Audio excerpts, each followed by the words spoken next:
through this tutorial here today. So first, you want to make sure you install everything.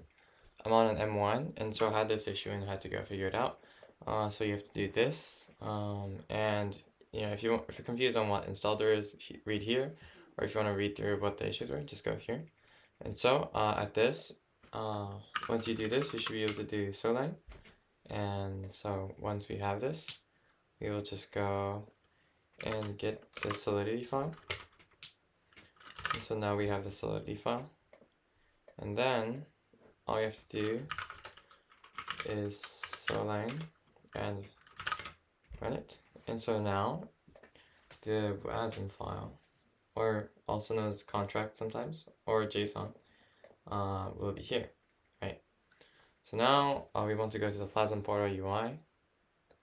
So we'll go here, and then we want to go to developer contracts. We want to upload and deploy our code, and we know we have our code here. So we can just go and drop this off.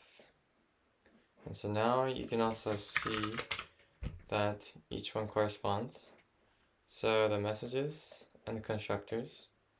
So you can see here that we have the constructor is the same, the flip is the same, and the get is the same as well. And then once you're here, you just go and you can change any values, and then you can deploy, and that's all. And here the fees will show, and it'll tell you how much you need. Thank you for watching.